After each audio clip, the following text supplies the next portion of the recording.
Hello, everybody, and welcome back to the Seriously Wrong podcast. We are your hosts, Sean and Aaron. You remember which is which by now.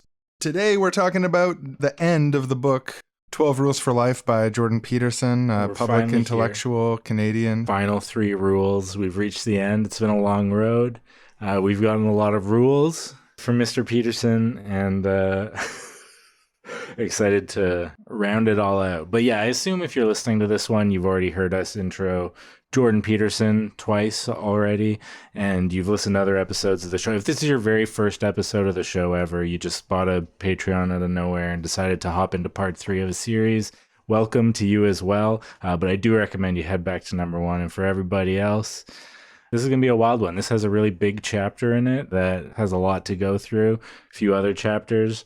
But yeah, I think... were we going to start this episode with a little clip, maybe? Yeah, I wanted to share because I find when I show this clip to people, they often say, I had no idea this clip existed, things like that. You know, if you have any interest in Jordan Peterson as a figure of critique, rebuttal, as a worthy adversary, or even as a fan, this is an essential to understand Peterson clip. This is an appearance that he made in 2011 on TVO, which is a Ontario public access network.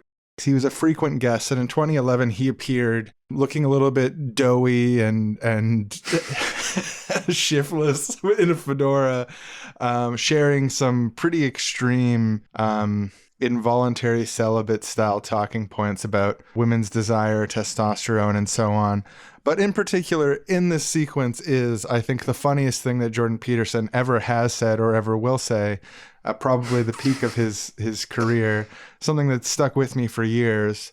And we recently even referenced it without any context in one of our AI episodes. Artificial intelligence, yeah.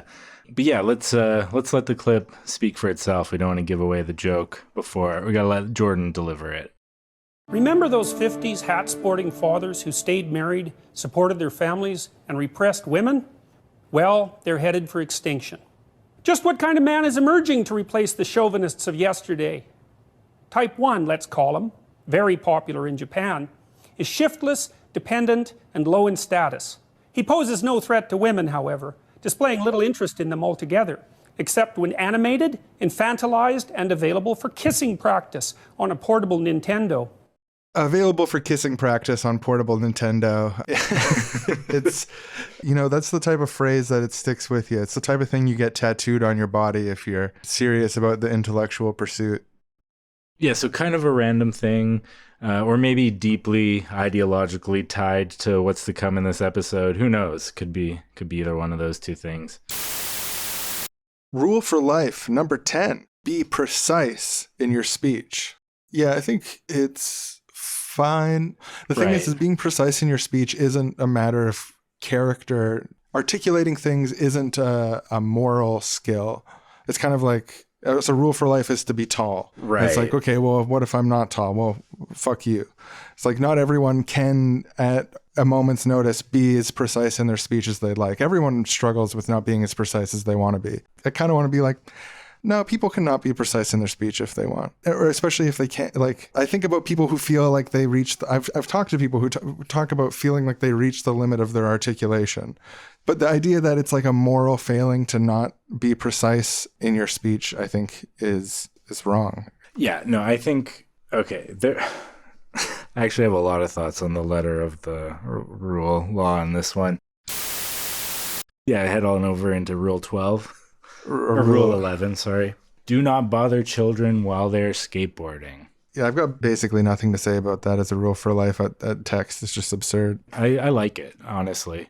In terms of the letter of the rule, like, don't bother kids while they're playing. Even if you sort of extrapolate out just instead of just skateboarding. Like, by skateboarding, he just means, like, doing fun kid stuff. Let kids have fun. I love that. I'm in favor of letting kids have fun. No, I'm with you on that. But yeah, no, I mean, yeah. So letter of the rule aside, getting into content, this is the most political chapter in the entire book. It's Basically a men's rights manifesto.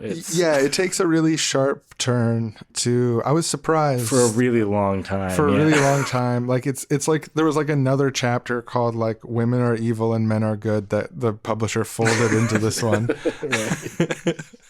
Yeah, well, okay, so it kind of progresses like this.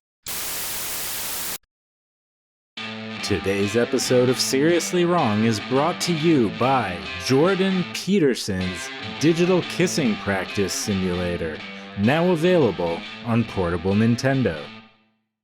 Are you a low-status, low-testosterone male who is too cowardly to become a hat-wearing father of yesteryear? Do you long to kiss the infantilized digital women of your wildest dreams? Well, look no further than Jordan Peterson's Digital Kissing Practice on portable Nintendo. When I'm touring with my book, or in an experimental hospital in Russia coming down off a hardcore benzo addiction away from my sweet wife, I don't want to get rusty on the kissing skills that make our sex so hot. That's why I, Jordan Peterson, have partnered with a Japanese firm to create a digital kissing practice for portable Nintendo that is guaranteed, unlike our competitors, to not lower your testosterone. It's a bloody good kissing simulator. Other digital kissing practices simply can't compare. And that was a teaser for the latest episode of the Seriously Wrong podcast about Jordan Peterson's 12 Rules for Life. If you want to hear the full episode, head over to our Patreon, patreon.com/seriouslywrong, and sign up for $6 a month. You'll get access to our entire archive, all the bonus episodes, and episodes a day or two early. Thanks for listening, and we'll see you next time.